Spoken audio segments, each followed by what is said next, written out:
जय सिया राम। तो आज कथा से पूर्व कल कमेंट बॉक्स में 2 प्रश्न थे, तो आज पहले उनके उत्तर देने की कोशिश की जाएगी, उसके बाद कथा। तो पहला प्रश्न था कि क्या ठाकुर जी गृहस्थों को नहीं मिलते, उनसे प्रेम नहीं करते? क्योंकि अधिकतर कथाओं में सुना कि जो भक्त होते हैं या तो वो गृह त्याग करके पहले ही सन्यासी हो जाते हैं या बाद में गृह त्याग कर देते हैं। तो इसका रीजन क्या है? क्या ठाकुर जी गृहस्थों को प्यार नहीं करते, केवल सन्यासियों को ही प्यार करते हैं? तो पहले इसका उत्तर, ऐसा बिल्कुल भी नहीं है कि ठाकुर जी गृहस्थों को प्यार नहीं करते। कहीं पे ये नहीं लिखा है कि मुझे सन्यासी लोग ही प्यारे हैं या गृहस्थ ही प्यारे हैं। ठाकुर जी तो कहते हैं राम ही केवल प्रेम प्यारा। चाहे कोई किसी भी आश्रम में हो, किसी भी वर्ण का हो, किसी भी एज का हो, नर हो, स्त्री हो, नपुंसक हो, कुछ भी हो, ठाकुर जी केवल प्रेम पे रीझते हैं। ठाकुर जी से यदि प्रेम है तो फिर कोई अंतर नहीं पड़ता उन्हें कि जीव क्या है, केवल प्रेमी होना चाहिए, उनसे प्रेम, निष्कपट प्रेम होना चाहिए। और अधिकतर भक्त माल में जितने भक्त हैं, अधिकतर भक्त गृहस्थ ही हैं। सन्यासी भक्तों की कथा तो बहुत कम है यहाँ पे। अधिकतर गृहस्थ भक्त ही हैं जिन्हें ठाकुर जी की प्राप्ति हुई है। गृहस्थ आश्रम सबसे सरल मार्ग माना जाता है ठाकुर जी की प्राप्ति करने के लिए, कि आप संसार में भी रहो, सुख सुविधा भी उठाओ, लेकिन ठाकुर जी से प्रेम भी करो। सब कुछ का निर्वाह करते हुए ठाकुर जी से प्रेम भी करो। तो गृहस्थ जीवन एक सुरक्षित किला के जैसे माना जाता है कि आराम से किले में बैठे रहो, सब प्रपंचों से बचकर और भक्ति करते रहो। लेकिन शर्त यही है कि प्रपंचों से बचकर अपने खिड़की दरवाजे किले के थोड़े इस तरह बंद करे रखो कि आंधी के झोंके अंदर न आए। यदि आप गृहस्थ में भी रहोगे, माया में भी फंसे रहोगे, फिर ठाकुर जी नहीं मिलने के। तो गृहस्थ जीवन में यदि आप हैं और माया से बचे हुए हैं तो ठाकुर जी की प्राप्ति तो अवश्य होगी। सबसे सरल मार्ग यही वाला है, गृहस्थ में रहकर ठाकुर जी की भक्ति करना, उनसे प्रेम करना। परंतु इसको लोग अलग तरह से ले लेते हैं। गृहस्थ में जाकर भी वहाँ के सारे कार्य प्रपंच में फंसकर सोचते हैं कि ठाकुर जी भी मिल जाएंगे, लेकिन दुविधा में दोनों गए, माया मिली न राम। दोनों तरफ, दोनों नौकाओं में पैर डालेंगे तो कोई नहीं मिलेगा। गृहस्थ जीवन भी तब सार्थक जब ठाकुर जी के प्रति हो, ठाकुर जी से प्रेम निर्वाह करते हुए गृहस्थ हो, भक्ति भी करो, ठाकुर जी के लिए सब करो। भोग बना रहे हो, भोजन बना रहे हो, तो ये भाव रहे कि ठाकुर जी के लिए बनाएंगे, फिर प्रसादी हम पाएंगे। तो जो कार्य हो उनसे संबंधित होगा तो गृहस्थ जीवन सार्थक है। और यदि भाव रहेगा कि ठाकुर जी भी है, सेकेंडरी है, तो ठाकुर जी नहीं मिलेंगे। तो ठाकुर जी से प्रेम करते हुए गृहस्थ तो सबसे सरल मार्ग है। तो अधिकतर भक्त माल में जो है वो गृहस्थ ही है। लेकिन अब दूसरा प्रश्न वो ये था कि जैसे कि हमने सुना श्रीधर जी ने अपने दूध मुहे बालक को छोड़कर वे सन्यास की ओर चले गए, तो क्या ये उचित है? अब उचित या अनुचित, अब भक्तमाल में स्टोरी लिखी है तो उचित है तभी लिखी है। कितने बड़े बड़े संतों ने पढ़ा है तो गलत नहीं हो सकता, वो बहुत बड़े भक्त थे। हमारे अकॉर्डिंग अब पूछा गया कि आपके भाव के अकॉर्डिंग वो सही है या नहीं। मेरे भाव के अकॉर्डिंग भी तो वो सही है। जैसे हमने पहले उत्तर दिया उसी का आगे कंटिन्यू, क्योंकि प्रश्न ये भी आ सकता है कि अगर गृहस्थ धर्म ही सर्वोपरि है तो लोग सन्यास ही क्यों लेते हैं, फिर सरल मार्ग पे चले ना, क्यों गृहस्थी से दूर रहते हैं? तो उसका जवाब इस प्रश्न में मिल जाएगा। अब गृहस्थ मार्ग सबसे सरल मार्ग तो है ठाकुर जी की प्राप्ति का, लेकिन उच्च भक्तों के लिए है। भक्ति भी उस लेवल की होनी चाहिए कि गृहस्थ में रह के भी आप भक्ति कर पाए, क्योंकि गृहस्थ एक ऐसा मार्ग भी है जहाँ पे बहुत बड़े बड़े मोहजाल भी मिलेंगे। सन्यास धर्म में वो अपेक्षाएं कम रहती है मोह में फंसने की, क्योंकि अकेले रहना है, शांति से रहो, बढ़िया भजन करो। लेकिन गृहस्थी में रहोगे तो सब कुछ देखना पड़ेगा, मोह में फंसना पड़ेगा। तो गृहस्थ सबसे सरल तो है, लेकिन उस लेवल की भक्ति भी तो हो हृदय में। यदि खुद ही तुम में वो भक्ति नहीं है तो प्रपंच में ही फंसोगे, भी ठाकुर जी नहीं मिलने के। तो इसलिए लोग सन्यास धर्म अपनाते हैं। और दूसरा, जो हमने यहाँ चरित्र सुने कि लोगों ने पहले सन्यास ले लिया या फिर जिन्होंने बाद में सन्यास ले लिया शादी के बाद। अब प्रश्न यही था, ये पूछा गया कि ऐसा ही था, संन्यास ही लेना था, ठाकुर जी की ओर ही जाना था, तो विवाह ही क्यों किया, पहले ही चले जाते। पहले वो लोग जाते हैं जो इन सब से बचना चाहते हैं कि हम शांति से रहें, ठाकुर जी की प्राप्ति करें, जिन्हें जो इतने बड़े भक्ति नहीं है, अपने आप को इतना बड़ा भक्त नहीं मानते कि हम गृहस्थ में भी रह पाए और उसके जालों से भी बच पाए। तो ठाकुर जी तो इम्पोर्टेंट है, वो तो प्राथमिकता है ही हमारी, तो क्यों गृहस्थ में फंसा जाए, क्यों रिस्क लिया जाए, इसलिए पहले ही ठाकुर जी की ओर प्रस्थान करें हम। संभाल करने वाले तो वो है ही। परंतु जो लोग गृहस्थ जीवन में रहकर भक्ति करते हैं और ठाकुर जी की प्राप्ति करते हैं, ऐसे बहुत भक्त हैं, भक्तमाल में अधिकतर ऐसे ही भक्त हैं। सबसे बड़े ऐसे भक्त तो भोले बाबा ही हैं। ठाकुर जी ने जबरदस्ती उनका विवाह करवाया पार्वती जी के साथ, वरना सती जी के पश्चात तो उन्होंने संन्यास ले लिया था, लेकिन ठाकुर जी को ना भाया, जबरदस्ती शादी करवाई पार्वती जी के साथ और गृहस्थ में रहे वो, और उसके बाद तो परम भक्त है वो राम जी के। तो अब प्रश्न उठता है, तो विवाह के बाद क्यों गृहस्थ जीवन त्याग कर संन्यास ले लेते हैं? तो इसका उत्तर ये है कि इस बात पे उनका भी कंट्रोल नहीं होता। जो जानबूझकर बिना कुछ सोचे ऐसे ही कि हम अब आ गए तो अब छोड़ के चल देते हैं, तो उनका संन्यास आश्रम सफल भी नहीं होता। संन्यास तब लिया जाता है गृहस्थों द्वारा जब उनको संसार छोड़ना ना पड़े, अपने आप छूट जाए। तो जितने ये लोग हैं, जैसे श्रीधर जी भी हैं, उन्होंने बाद में संन्यास लिया, अपने दूध मुहे बालक को छोड़ दिया, तो उन्हें छोड़ना नहीं पड़ा, वो छूट गया। जब तक वो सोच रहे थे ना, छोड़ू मैं इसको, छोड़ के जाऊं, वो नहीं छोड़ पाए। लेकिन जब ठाकुर जी से प्रेम इतना बढ़ गया, संसार से वैराग्य अपने आप ही जग गया और उनका कंट्रोल ही नहीं रहा खुद पे, तो बस वो चल दिए सब छोड़कर। तो वहाँ कोई बुराई नहीं आती, क्योंकि ठाकुर जी की प्राप्ति, हम धरती पे आए हैं ठाकुर जी की प्राप्ति के लिए, ये हमारा परम धर्म है। उसके बाद पिता का धर्म, पुत्र का धर्म, ये सामान्य धर्म कहलाए जाते हैं। ठाकुर जी की प्राप्ति विशेष धर्म है। मृत्यु के पश्चात कोई पिता नहीं, कोई पुत्र नहीं, कोई पत्नी नहीं, कोई किसी का कुछ नहीं होता, केवल ठाकुर जी होते हैं।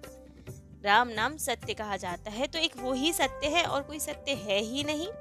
तो इसलिए ही पिता का धर्म श्रीधर जी ने नहीं छोड़ा, ठाकुर जी का विशेष धर्म अपनाया उन्होंने। सबसे इम्पोर्टेंट तो ठाकुर जी हैं। यदि वे जबरदस्ती पुत्र को छोड़कर आते तो पाप लगता, अपराध लगता, लेकिन उन्होंने नहीं छोड़ा। ठाकुर जी के प्रति प्रेम इतना बढ़ गया कि अपने आप वो सब छूट गया। तो इसलिए ये बिल्कुल उचित था। जैसे कि माता शबरी को छोड़ना नहीं पड़ा, संसार अपने आप छूट गया। अभी हमने करमेती बाई जी का सुना, उन्हें छोड़ना नहीं पड़ा, उनके मन में स्वतः ही वैराग आ गया, सब अपने आप ही छूटता चला गया, तो उसमें कोई दोष नहीं लगता। यदि हम जबरदस्ती छोड़े और बाद में संन्यास लेकर उनकी याद आती रहे घर वालों की, तो अपराध अवश्य लगता है। लेकिन अगर खुद ही सब छूट जाए तो कोई अपराध नहीं, ना तो बाद में याद आने की ना कुछ, क्योंकि मन में वैराग्य है संसार के प्रति और वो ठाकुर जी की प्रेम से उत्पन्न हुआ है, तब कोई अपराध नहीं लगता। तो ये थे दोनों प्रश्नों के उत्तर हमारी मति के अनुसार। बाकी ठीक है, या वो ठाकुर जी जाने। अब आज की कथा। तो अब तक हमने अपने कथा रसिक श्री सीताराम जी को श्रवण कराया कि किस तरह श्रीधर जी द्वारा लिखी टीका को ठाकुर जी ने अपने हाथों में रखा और उस पे स्वयं हस्ताक्षर की एक श्लोक लिखा उन पे, जिससे वो सर्वमान्य हो गई।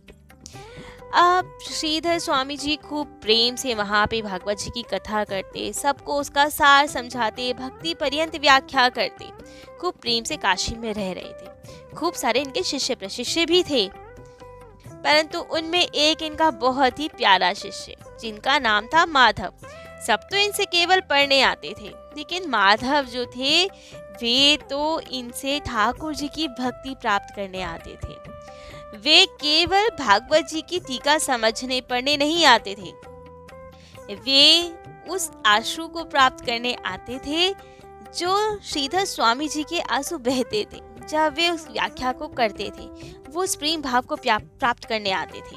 वे चाहते थे कि हमें भी इतना प्रेम का, भक्ति रस का संचार हो कि हम भी ठाकुर जी का सुमिरन करें और आंखों से अविरल अश्रुधारा बहे। तो गुरुवर की खूब सेवा करते थे। माधव जी ही सदा गुरुदेव के पास रहते थे और उनके संपूर्ण अंकी श्रीअंग की सेवा किया करते थे। एक बार की बात है कि श्रीधर जी बहुत ही अस्वस्थ हो गए, बहुत बीमार हो गए और श्री माधव जी खूब प्रेम से उनकी सेवा करते थे। परंतु संयोग की बात, उसी बीच माधव जी के पिता भी बीमार हो गए। अब ये अपने माता पिता की इकलौती संतान, तो इन्हें घर से बुलावा आया कि यहाँ आइए, अत्यंत आवश्यकता है आपकी। अब ये क्या करें, पिता की सेवा करें कि गुरुवर की सेवा करें?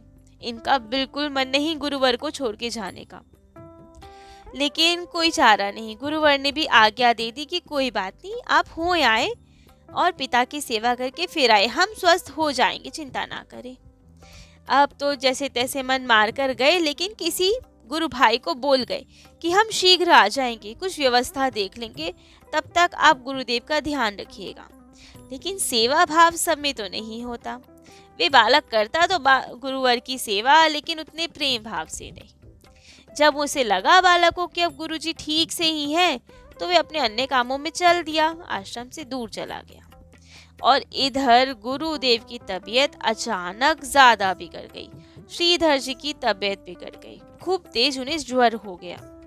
और ज्वर में वे भूल गए कि माधव तो यहाँ है नहीं, और वहां माधव जी भी आ नहीं पाए पिता की सेवा में। अब तो ज्वर हुआ, इन्होंने दवाई आदि तो ले ली, लेकिन जैसे ही ज्वर धीरे धीरे कम होने लगा, स्वस्थ होने लगे, तो इन्हें बहुत भूख लगी। लेकिन शरीर में उतना सामर्थ्य नहीं कि उठे और कुछ बनाए, भोजन आदि बनाए और पा पाए। और ये विस्मृत हो गया कि माधव तो यहाँ है नहीं। अब तो लेटे हुए खूब भूख भी लग रही है शरीर में, लेकिन सामर्थ्य नहीं कुछ बनाने की। तो आवाज लगा रहे हैं माधव को कि अरे बेटा माधव, तुम कहाँ हो? हमें बहुत भूख लग रही है, कुछ जल्दी से भोजन प्रसाद बनाओ, ठाकुर जी को भोग लगाओ, फिर हम पाएंगे। और खूब देर हो गई, लेकिन माधव तो आए ना। माधव हो तो सुने ना, ये भूल गए कि हमने ही तो माधव को भेजा है। खूब आवाज लगा रहे हैं, माधव कहाँ हो, जल्दी आओ, कुछ भोजन बनाओ, चूल्हा चेताओ, भूख लग रही है हमें आज बहुत। अब तो ये माधव माधव तो बुलाए, लेकिन कोई नहीं आया। परंतु सच्चे माधव, वो बिंदु माधव, वो तो थे ना वहाँ, वे तो सबकी सुनते हैं। तो अब माधव माधव पुकारने पे इनके प्यारे बिंदु माधव जी ही आ गए।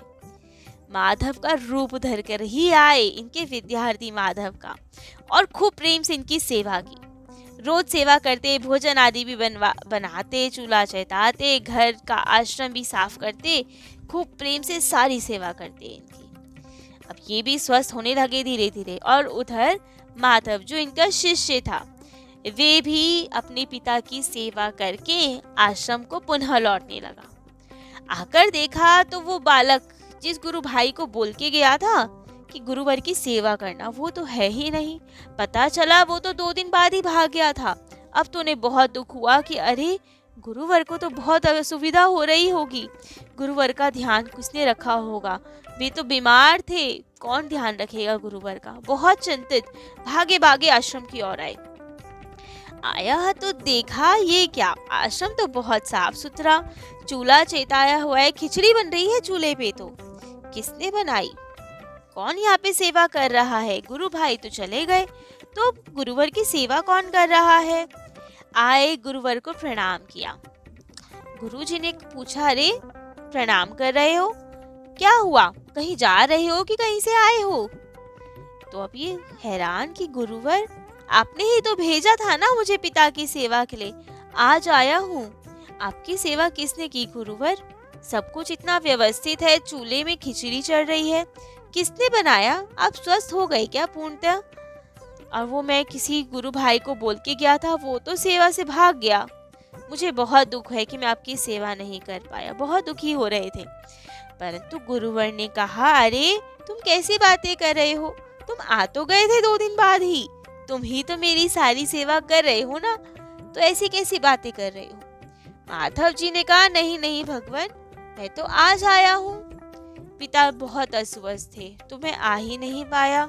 आज वो थोड़े स्वस्थ हुए तो मैं भागा हुआ आपकी शरण में, आपकी सेवा में आया हूँ। तब तो जब ये बात पता चली तो गुरु और शिष्य, माधव जी और श्रीधर जी, दोनों को आभास हुआ कि कहीं ठाकुर जी ने तो कोई लीला नहीं कर दी। गुरुवर ने कहा, माधव अभी तो तुम रसोई में गए थे ना खिचड़ी चढ़ा के। तो तुरंत रसोई की ओर भागे अब दोनों, और देखा वहां तो कोई नहीं। तब इन्हें समझते देर नहीं लगी कि स्वयं विष्णु माधव ही आए थे हमारी सेवा के। तब तो इन्हें अपार दुख कि मैंने तो ठाकुर जी को कष्ट दिया। ठाकुर जी आए मेरी सेवा करने के लिए। कैसे हैं ये ठाकुर जी, हमें सेवा करनी चाहिए उनकी कि वे सेवा करेंगे। बहुत दुख कि ठाकुर जी को सेवा करनी पड़ गई मेरी। तब से वे सेवा कर रहे हैं, कितने दिन बीत गए, सब घर का कार्य करते हैं, भोजन पवाते हैं मुझे, जबकि हमें सेवा करनी चाहिए थी ठाकुर जी की, परंतु यहाँ तो ठाकुर जी ही सेवा करे जा रहे हैं हमारी। तो अब ठाकुर जी की ये लीला देखकर कि वे हमारी सेवा कर गए, इनका तो अब काशी में भी मन ना लगे। अभी तक बिंदु माधव से प्रेम था, लेकिन वे सेवा कर गए, तो अब तो बिंदु माधव के स्थान पर अब द्विभुज ठाकुर हमारे वृंदावन बिहारी की ओर प्रेम बढ़ गया कि अब प्रेम नगरी जाना है, हमें इस ज्ञान भरी काशी में नहीं रहना। यहाँ ठाकुर जी आ गए, हमारी सेवा कर गए, अब वृंदावन में जाके वास करेंगे बिना किसी को बताए। तब तो वृंदावन गहन वन था, कोई नहीं जाता था वहां पे, बहुत घंघोर जंगल था। तो इन्होंने कहा अब एकांत में अकेले रहेंगे, ठाकुर जी के भरोसे ही रहेंगे, अब कोई शिष्य नहीं चाहिए हमें अपने साथ, जो ठाकुर जी धोखा ना दे पाए फिर से। तो अब वहां से बिना किसी को बताए चल दिए वृंदावन की ओर। वहीं पे धीर समीर घाट पर रुके और खूब प्रेम से भजन करने लगे ठाकुर जी का। परंतु माधव तो इनके प्रिय शिष्य, उन्हें तो सब ज्ञात था कि गुरुदेव वृंदावन की ओर जा रहे हैं, परंतु किसी को बताया नहीं। लेकिन अब श्रीधर जी की तो प्रसिद्धि इतनी, सब इतना प्रेम करते श्रीधर जी को, सब जानते, इतने विद्यार्थी थे, इनके शिष्य थे, सब जगह उत्सुकता, सब जगह बेचैनी, सब लोग त्राही त्राही कर रहे हैं कि श्रीधर जी कहाँ चले गए, ऐसे कहाँ चले गए बिना बताए। सब जगह ढूंढ मच गई कि श्रीधर जी कहाँ है। विद्यार्थी, भक्तजन, काशी के लोग सब जगह ढूंढे कि श्रीधर जी कहाँ चले गए। सबको याद आया कि माधव इनके साथ रहते हैं, उनसे पूछा जाए। बहुत आग्रह किया गया तो माधव जी ने बता दिया कि क्या क्या लीला हुई। ठाकुर जी स्वयं सेवा करने आए गुरुवर की, श्रीधर जी की। तो अब उन्हीं के विरह में व्याकुल होकर श्रीधर जी तो वृंदावन की ओर चल दिए। ये सुनकर तो सारे लोग, काशीवासी, इनके विद्यार्थी, सब लोग वृंदावन की ओर चल दिए। ढूंढते ढूंढते ढीर समीर घाट तक भी पहुंच गए और जाके इनसे खूब निवेदन किया, अनुनय विनय किया कि आप पुनः काशी चलें, आपकी वृद्ध अवस्था है, यहाँ कैसे अकेले रहेंगे, यहाँ कोई नहीं है आपकी सेवा करने के लिए, आप बीमार हैं, वृद्ध हैं, कैसे निर्वाह होगा, भोजन आदि की व्यवस्था कैसे होगी, हम नहीं रहने देंगे ऐसे आपको अकेले, आप काशी चले, हम सब सेवा करेंगे आपकी। कोई माने ही ना, लेकिन इनका एक ही भाव कि हमारे ठाकुर जी हैं, वे निर्वाह करेंगे हमारा, चाहे वो जंगली पशुओं से रक्षा करना हो, चाहे भोजन आदि का प्रबंध करना हो, हम उन्हीं का भजन करते हैं तो वे ही हमारी सार संभाल करेंगे, हमें किसी की आवश्यकता नहीं। लोग लेकिन माने ही ना। अब यही सब बात करते हुए दोपहर हो गई और मध्याह्न कालिक स्नान का समय हो गया, पूजन आदि का समय। तो ये चल दिए यमुना जी की ओर। जा तो रहे हैं यमुना जी की ओर स्नान करने, भजन आदि करने, परंतु मन में एक चिंता, इतने सारे मेहमान आए हैं हमारे यहाँ पे, सुबह के आए हुए हैं, दोपहर हो गई, सब भूखे होंगे, कोई हमारे यहाँ आए और बिना भोजन पवाए उन्हें भेज दे, ये तो उचित नहीं। लेकिन क्या करें, हम तो स्वयं ही ऐसे रहते हैं, यहाँ कहाँ भोजन मिलेगा, क्या पवाया जाए उन्हें। अब ठाकुर जी के भक्त तो हैं ही सब, लेकिन भूखे कैसे भेज दे इन्हें, कुछ व्यवस्था भी नहीं है। यही सब चिंतन करते करते यमुना जी की ओर जा रहे हैं। अब कोई वृंदावन में आए तो उनकी सब व्यवस्था तो वृंदावन बिहारी करेंगे, इनको क्या चिंता। तो ऐसा ही हुआ। वृंदावन बिहारी श्याम सुंदर मदन मोहन कृष्ण जी ग्वारिया के रूप धरकर उन काशी वासियों के पास पहुंचे अपने खूब सारे सखाओं को लेकर, और ढेर सारा वहां पे सीधा सामान पहुंचाया है। कहा कि ये सब सामान लाए हैं हम, खूब प्रेम से रसोई बनाओ और गुरुजी को भी पवा देना। अब सबने कहा हाँ हाँ जब गुरुजी के आए हैं तो उनको तो पवाएंगे ही, लेकिन आप कौन हैं और ये सामान आदि कहाँ से लाए? तब तो श्याम सुंदर ठाकुर जी ने कहा, हम यहीं रहते हैं, पास में ही, बाबा को जानते हैं, हम मिलने आते रहते हैं उनसे, तो हम ये सामान ले आए हैं उनके लिए। सबने पूछा, लेकिन अपना नाम तो बताएं, श्रीधर जी आएंगे तो हम क्या बोलेंगे कि कौन आया था? वे हमें गुस्सा करेंगे कि बिना पूछे सामान ले लिया, अपना परिचय तो दे जाए कम से कम। तो अब तो कृष्ण जी ने कहा, हमारा नाम है माधव ग्वालिया, और जब गुरुवर आए तो हमारी ओर से दंडवत कर देना, कह देना कि ये सामान साधु सेवा के लिए है, खूब सबको भोजन पवाएं, खुद भी पाले, और उनसे कहना कि जब अपनी ही चिंता करनी थी तो फिर घर क्यों छोड़ा? भगवान का कहने का अर्थ ये था, भाव ये था कि जब तुम मेरी शरण में आ ही गए हो तो तुम्हारी योग क्षेम की चिंता तो मैं करूंगा, खुद क्यों चिंता करते हो इतनी? क्योंकि ठाकुर जी का तो वचन है ये, योग क्षेम वहाम यहम, अर्थात सब भक्तों का योग क्षेम का वहन तो मैं स्वयं करता हूँ, उन्हें चिंता करने की क्या जरूरत है? और इतना कह के ठाकुर जी तो चल दिए, मित्रों के साथ अंतर ध्यान हो गए। जब श्रीधर जी वापस आए तो देखा बढ़िया रसोई बन रही है, यहाँ तो खूब पकवान बन रहे हैं। पूछा कि ये सब व्यवस्था कैसे हुई?